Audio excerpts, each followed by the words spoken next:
Hello YouTube, welcome to a new video. This is my follow-up video for my last video showcase of my Blood Witch build, and this is my second attempt at making this video, because the last time I was making this video I talked straight up for like 45 minutes about the build, no stopping, and then I found out that I didn't have my microphone turned on. So yeah, I was quite pissed, but second time the charm. Okay, I'm gonna go and start with the explanation. Yeah, the Blood Witch. First, I need to say a bit about the Ascendancy itself, because I don't know if I love it or hate it. Probably something in between. Because the idea of the whole theme of the Ascendancy, like blood and leech and life, I love it. It's cool. But I don't think it's currently supported much in the early access. And I think it has a great potential when they eventually add some items like Wrathpit Globe from PoE 1 into PoE 2. But currently it kinda misses the whole point, I think, why you would go life stacking. Maybe I'm wrong. Maybe someone's gonna make insane build with life stacking, but I've tried it for me, for myself, and yeah, it kinda works, but it at the same time it's not really that good, and I think you're quite limited. And the main reason why you're quite limited, and I'm kinda split in my decision here, is Sanguimancy. Because in my opinion, when you're forced to take something in your Ascendancy, when you're absolutely forced to take it because there's no other way, you have to take this to get to any other node in the Ascendancy skill tree, it should be, in my opinion, really a powerful thing. But in the end, all it gives you is life cost equal to your mana cost, and maybe doubling your life when the circumstances allow you to.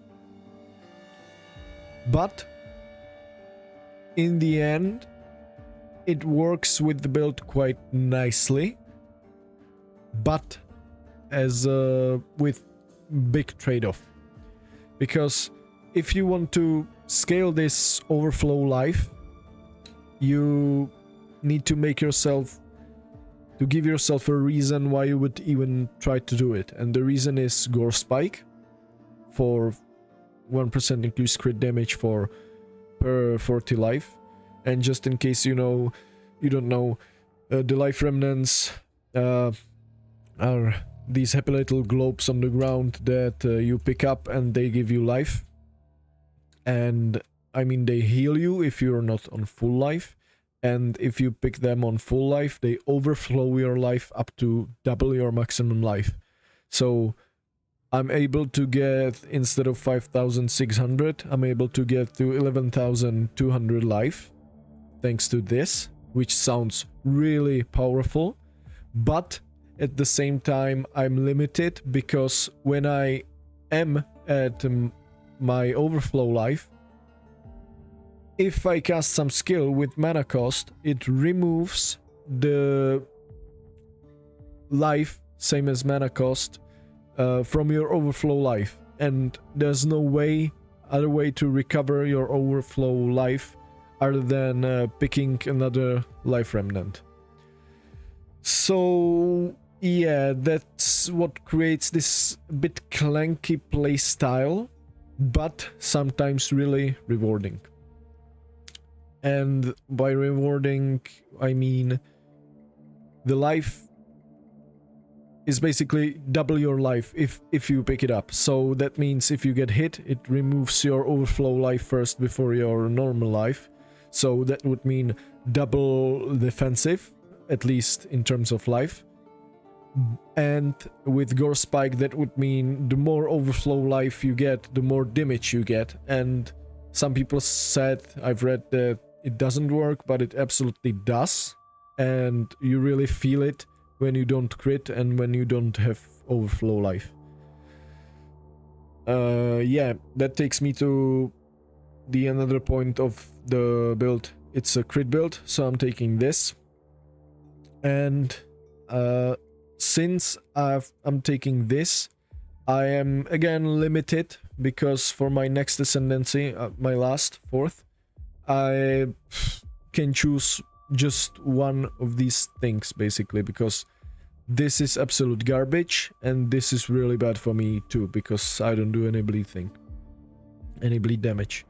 So I'm probably taking spell damage if I'm leveling or if I'm doing the fourth ascendancy, or you can take this for basically preventing one shots. This might actually help you a bit. But since you take this, you're limited and you cannot take the thing I wanted the most in the ascendancy, and that is this. And that means I could not scale any energy shield. So I played full on life stacking, and I'm gonna show you in the items what I mean by full on life stacking in a while. But yeah, the ascendancy as a whole feels kinda lost in the current state of the game, and yeah, it might be rewarding in some ways, but in the end I don't think it's really that worth it to play it. But with all that said, I actually had insane amounts of fun, and I've completed the whole Atlas questline for completing the up to tier 15 maps, so I unlock all my passive skill points. And yeah, it got me through the game quite easily, I must say, in terms of damage. And yeah, the skill tree revolved around crit and elemental damage. So in the beginning I'm taking this spell damage, crit, yeah, this bit of cast speed, and crit damage where you can get it, crit, cast speed if you crit recently, this, huge amounts of spell damage. You don't care about reduced cast speed that much because, well, on bosses you freeze the boss first and then you cast your comet, and you don't care much about cast speed on your comet. But if you have really low cast speed, it can feel clunky during clear, but since the living bomb has quite a lot of cast speed itself, it doesn't really matter that much to have some kind of reduced cast speed. Yeah, and these green lines are for my clear setup for my living bomb to get more area. Always on the skill tree, it works just for the living bomb setup. And yeah, more crit chance, this and this, you're proccing this basically all of the time. This cluster I like quite a lot here. And sorry, I'm gonna do this straight. I always forget to put on D&D, and I don't want to be the one that doesn't respond, so sorry. I'm gonna try to explain a bit more in the meantime. Oh, he's already here. Last one.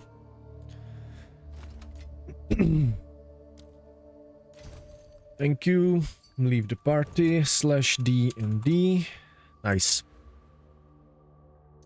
Yeah, this cluster I like quite a lot because it gives you a lot, and even these stats like int and dexterity are quite useful. Crit chance, crit damage, and especially these three I like really a lot. And if I'm doing 2 more levels, I'm taking these 2 points.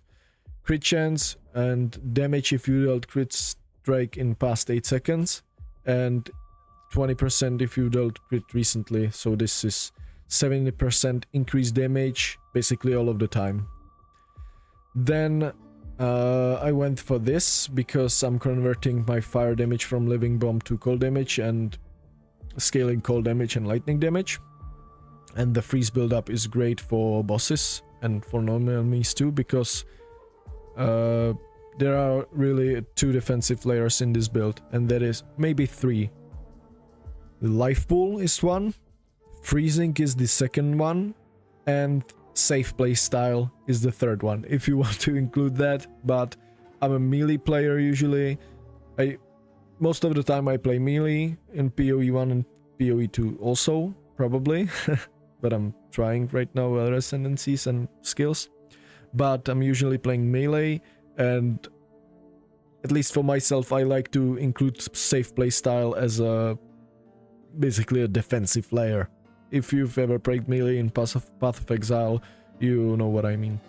So these 2, freeze build up and increase damage against frozen and ignore non-negative ally res against frozen, are great for your comet if you screw up your combo, or for normal, more tankier enemies too, like rares.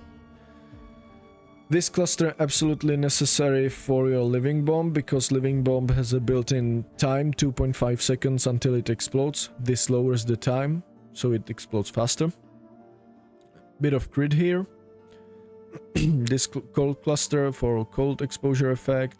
You don't really care about the damage penetration much, but the cold damage is nice, freeze build-up absolutely nice, freeze duration absolutely necessary.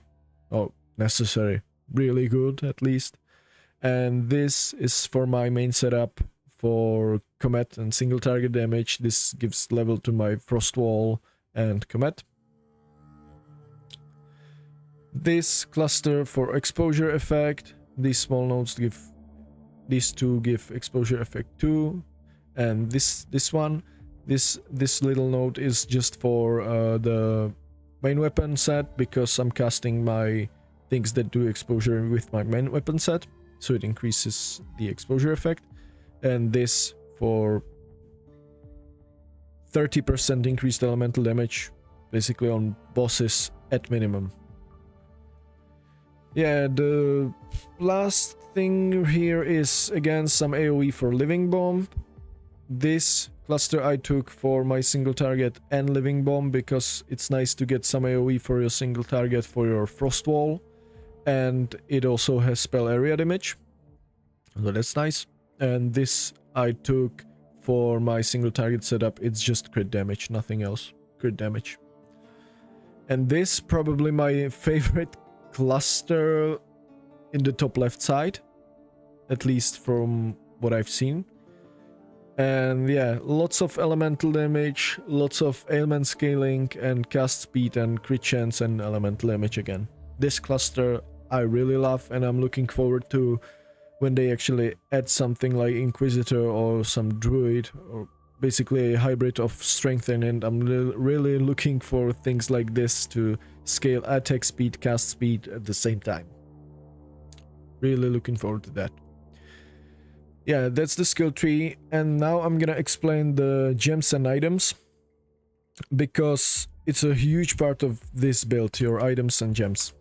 So I'm gonna start with the gems first, before the items, and explain my clearing setup. Living Bomb is a skill you get as an implicit in a staff, and it has no costs. That's why I'm clearing with Living Bomb, because as I've said, if you have overflow life and cast skill with the mana cost, that means the mana cost is also life cost and removes that amount from your overflow life.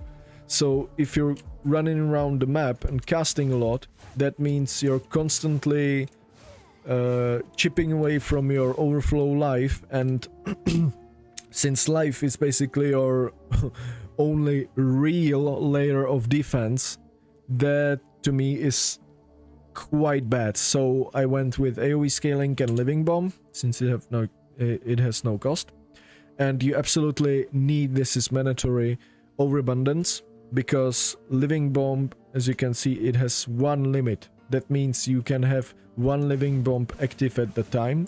With this you've got two, And it also double dips for a living bomb, because the base duration of your living bomb is, the C duration here is 2.5 seconds right here. And this not only gives you +1 living bomb, but also gives you 50% less duration. So that means from, if you have this link with just a bare living bone, it means that the 2.5 duration, it takes it down to 1.25.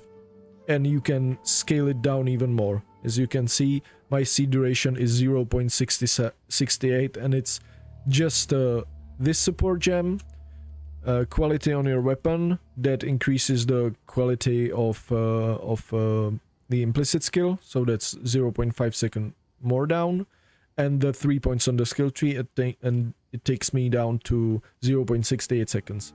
So as you might have seen in the last video showcase, you just run and practically just press your living bomb forward to the pack in front of you, and by the time you arrive, they explode, die, and you pick up your life remnants. So it fits quite nice into each other. Yeah, the next link for damage, as I've said, you don't care much about cast speed, so considered casting is nice for more spell damage. Ambush, because you want to crit trash mobs, you want to have basically as much crit chance as you can get, and with this I'm guaranteed to critically strike full life mobs with the first living bomb, because I have almost 60% and it gives me 100 more, so it should double my crit chance. And level of fire spell skills. If I am I think it's at level 90 that you get your 6 link passively.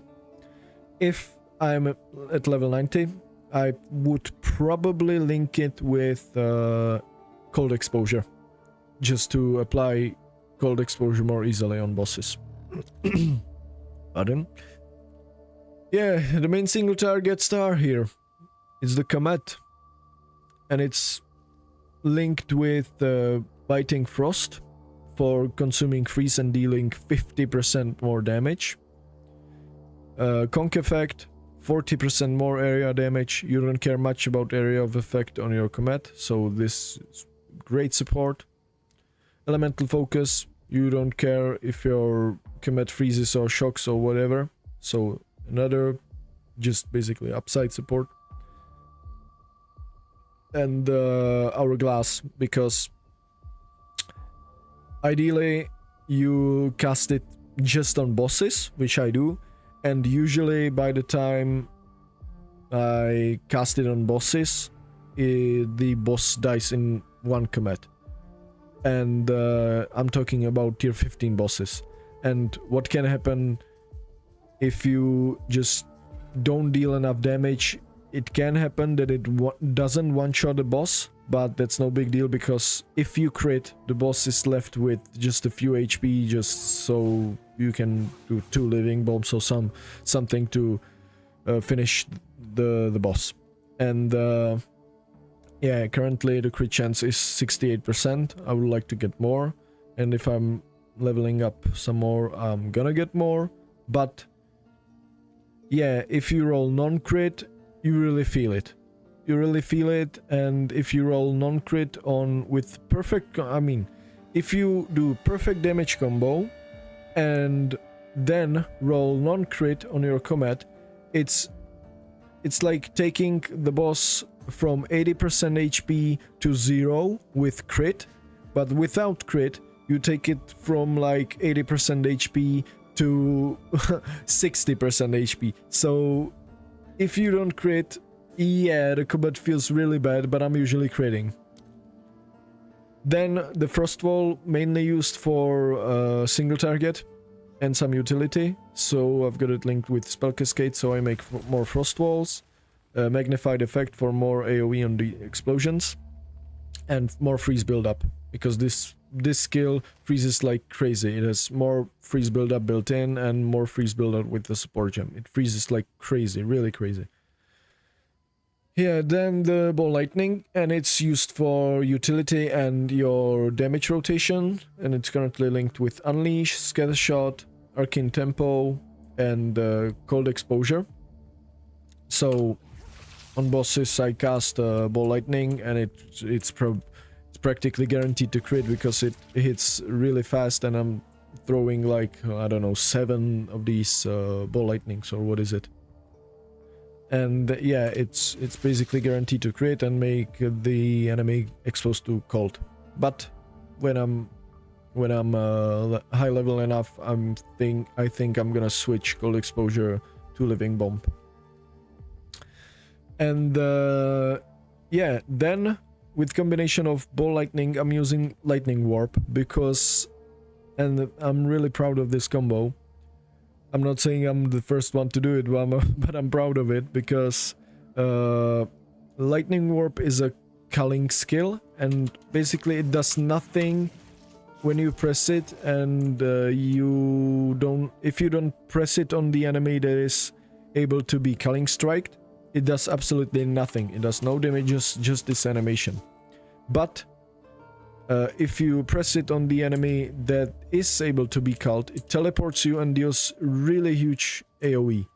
But it says one thing: you can use it on culling strikeable enemies or on ball lightning. So that means if I cast ball lightning, let it hit the boss, and then use my lightning warp to the ball lightning, I teleport and I make this huge AoE shocked ground, and that shocked ground is guaranteed to shock as soon as someone steps on it, and that's why I'm using overcharge for increased amounts of shock.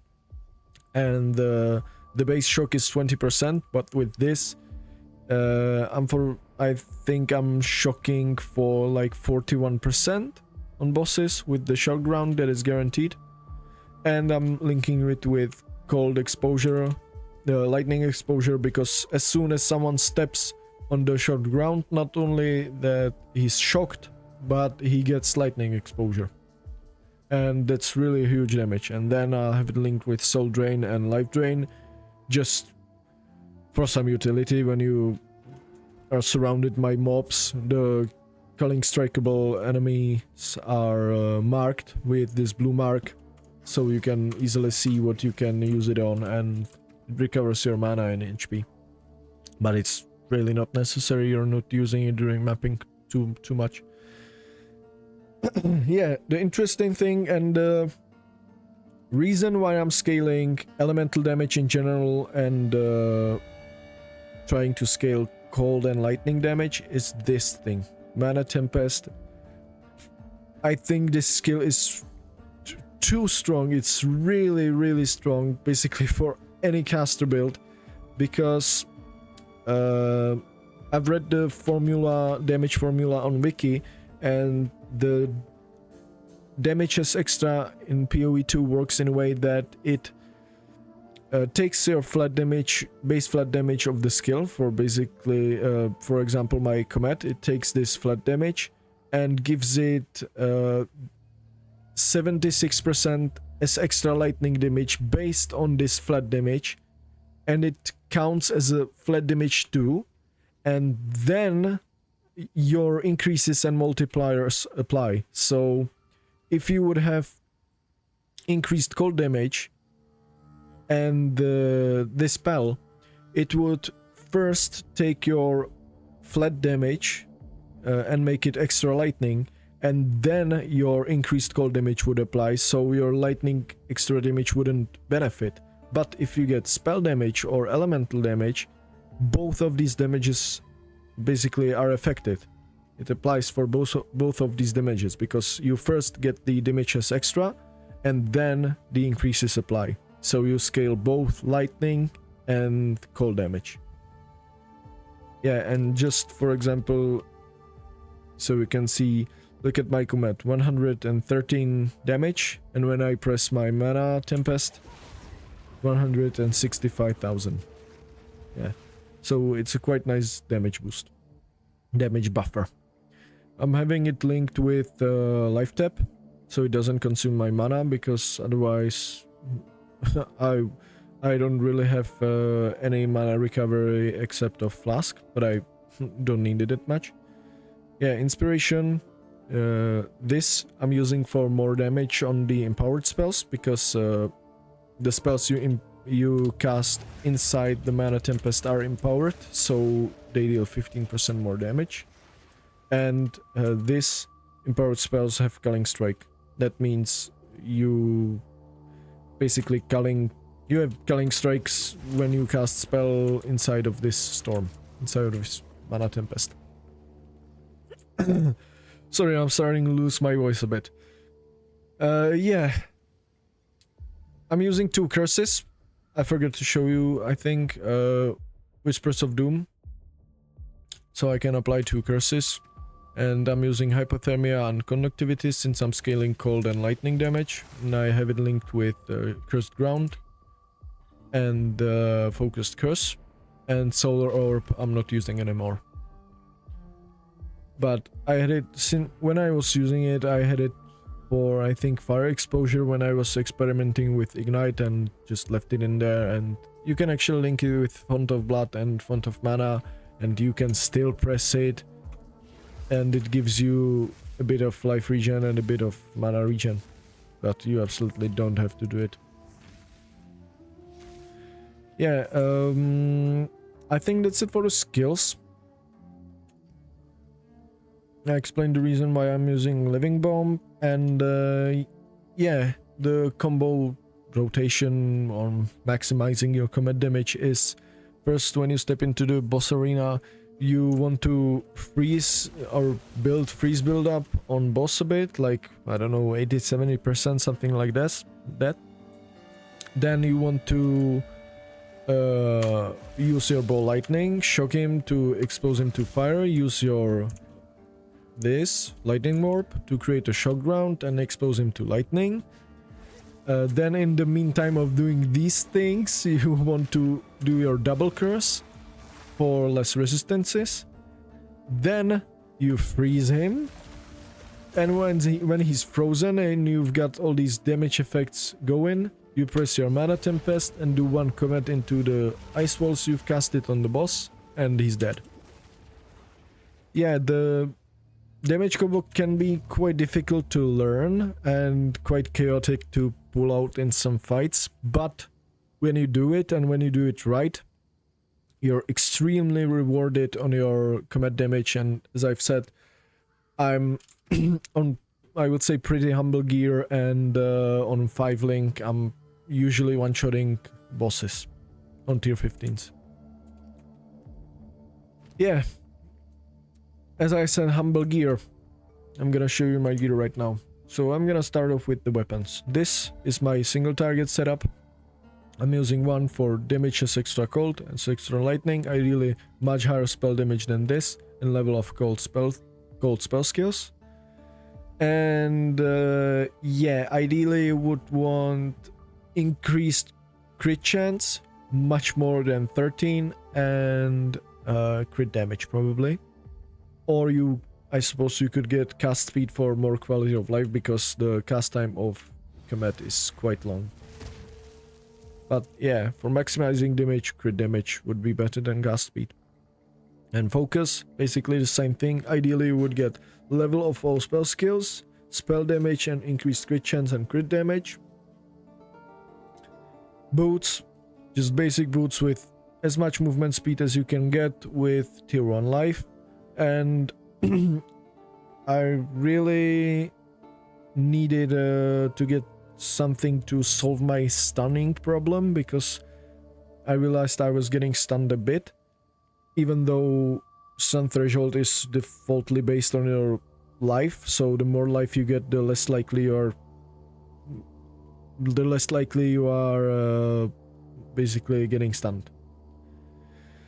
And yeah, 1 roll of stun threshold was enough for me. So there we've got the boots. And if you're asking why I'm not using any of these soul cores for maximum life, because I thought I'm gonna upgrade these boots, but at this point I don't know if I'm gonna play this build more, because even though it was a bit of a struggle, I've completed the whole atlas basically. I mean the quest line for completing up to tier 15 maps. So yeah, I think I'm not gonna upgrade them, and I'm gonna take a break for a day or two and then probably start leveling a new build.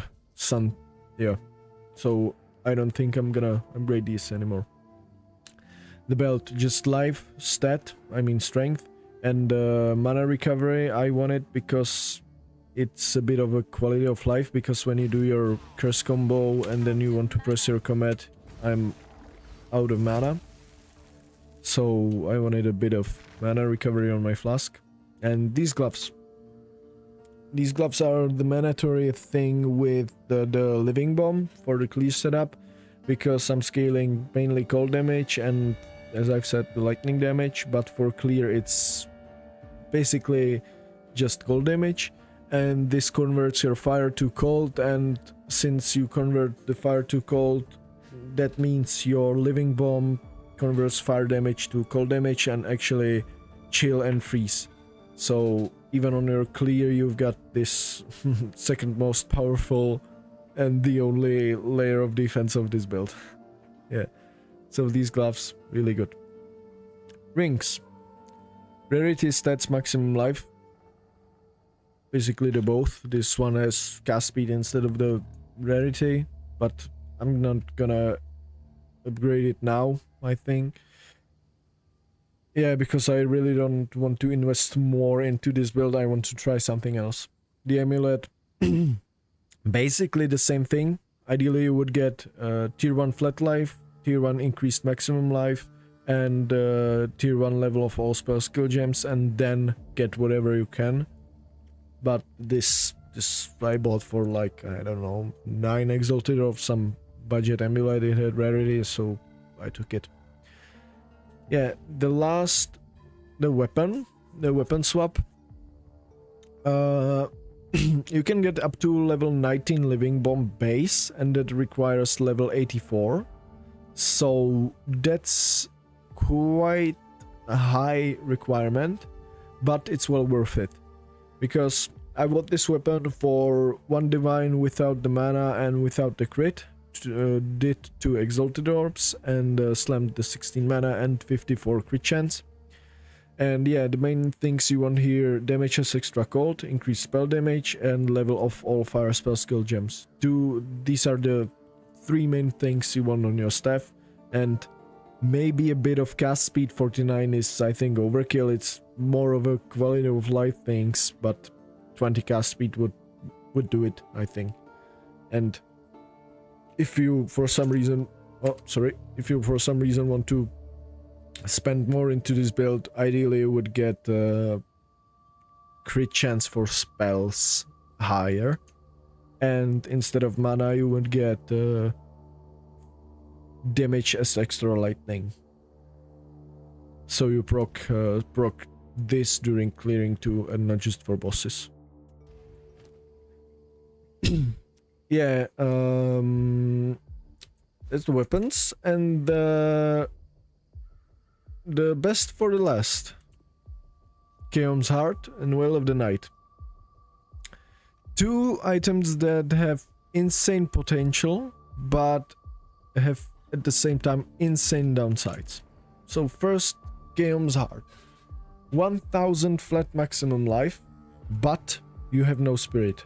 And that means you are not able to use any auras whatsoever or support gems that require spirit. You cannot use them. I've even tried to link them with life remnants and it didn't work. It disabled the life remnants. So yeah, Chaos Heart, just for the flat life, currently gives me almost 2000 life. And Veil of the Night. This probably has even bigger downside, because yes, in the one hand it gives you increased maximum life, and in PoE 2 increased maximum life is hard to get. It's not on the skill tree, it's not on the items except for amulet, and this one gives you 50 increased maximum life. That is insane amount, but you have no elemental resistances, and that means not like you have 0, but you have none. You have none elemental resistances, and that is a huge downside. It counts as having a 0 resistance for the damage taken, but it has one upside. It counts as a 0 for damage taken, but it ignores the minus elemental resistances or minus maximum or any elemental penetration, because you have none you have no elemental resistances, but counts as a 0. But your curses that lower your resistances doesn't work on you. They have no effect, same as minus maximum LRS. So yeah, it's mostly a downside, and a huge downside, not gonna lie. You're gonna die to elemental damage, but it has this upside also. And I found that actually if you focus at the game in combination with this safe, really long range playstyle and freezing and quite a huge life pool, it's not that big of an issue to have 0 resistance if you're focused. If you're able to focus on the game and dodge some fireballs that come your way, or dodge some ground effects that explode, it's really not that bad. But where it can get really a bit chaotic is on bosses, because it's too many things to micromanage on bosses. You have to get your combo damage rotation right, you have to freeze aim, you have to pick up life remnants to basically increase your life so you are able to survive more and also gives you more damage. Yeah, you need to do a lot of things on bosses. However, on map bosses, it's usually quite okay, because even if you screw up, for example, your exposures or your curses, it's no big deal, because you've got this thing to back it up on the skill tree, and ignore enemy non-negative elemental resistances against frozen enemies. So that means pardon, so that means your combat ignores elemental resistances even if you screw up your damage combo, but use less damage. Yeah, that's it for the items for the build. Life flask, if you want to take a look at that. Anti-freeze flask, because these Val type of mobs that go invisible and then do the cascade of cold damage, they freeze you quite a lot, so I took this one. And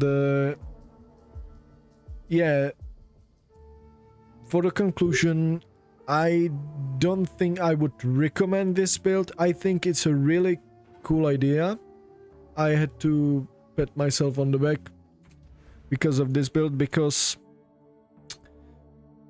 I haven't really seen anyone play like this. I googled quite a bit and haven't seen anyone do it, but maybe there's a reason for why no one's doing it.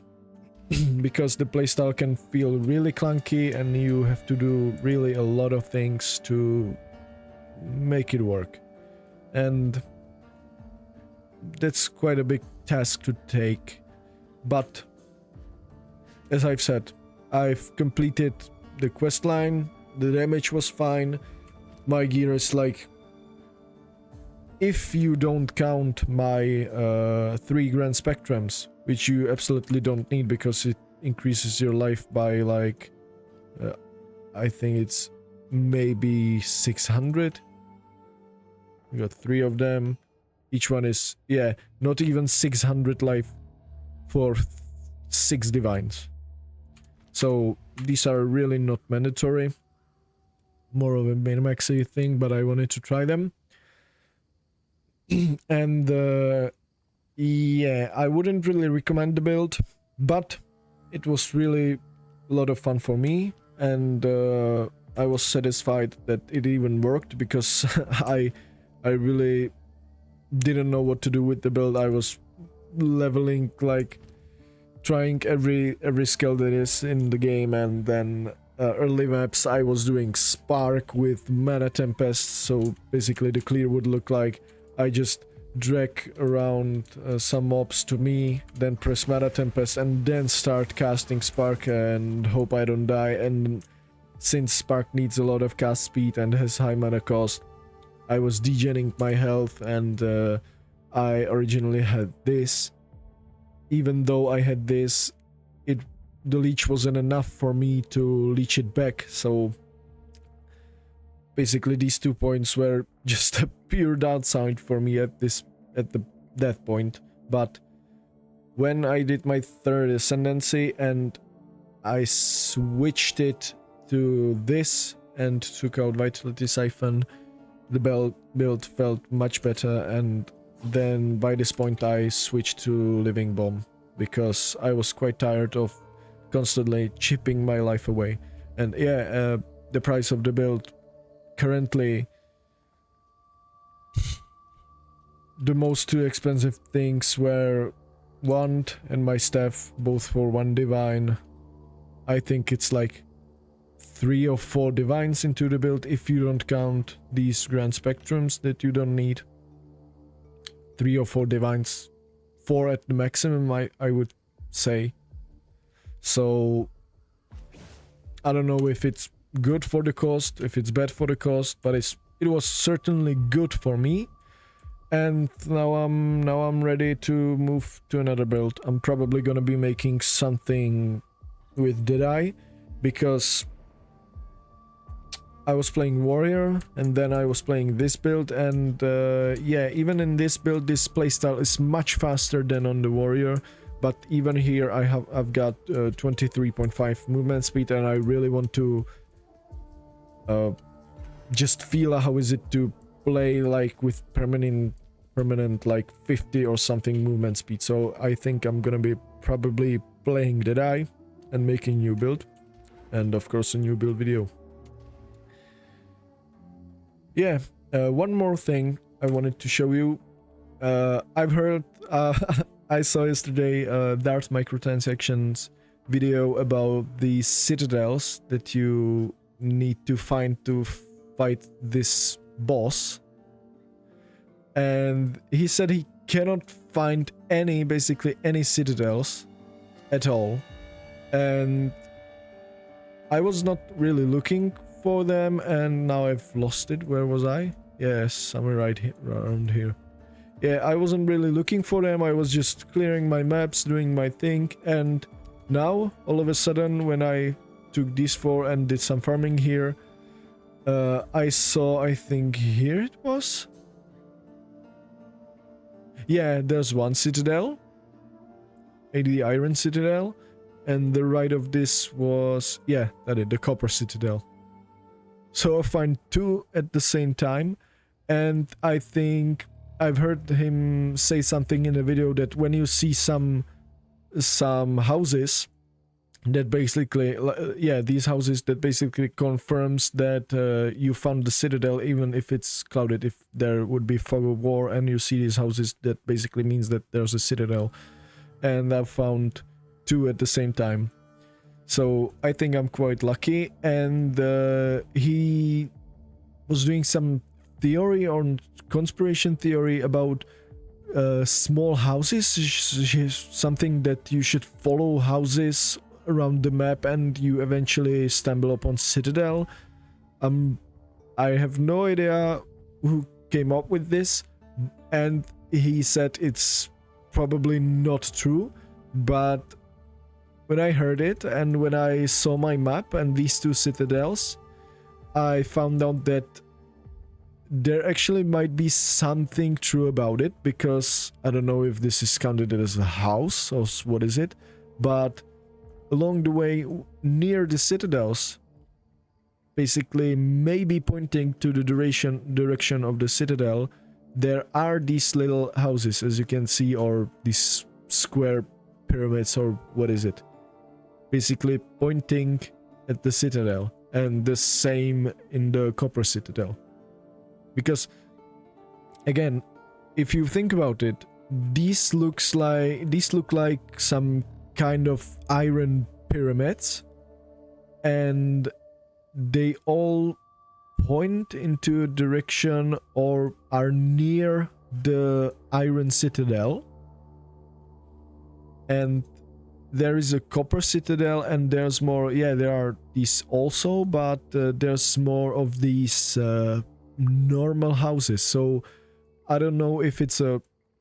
Yeah, you can see one here. Where was it? Yeah, more of these here. I don't know if it's a coincidence or there's actually something to it, but there's a one quite a little fun thing I wanted to say the last. So yeah, that's the build.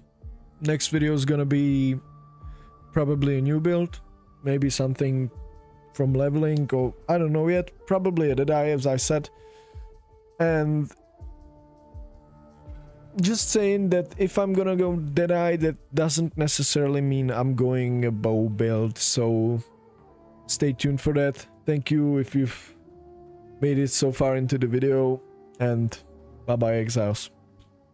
Have a wonderful new year. Bye bye.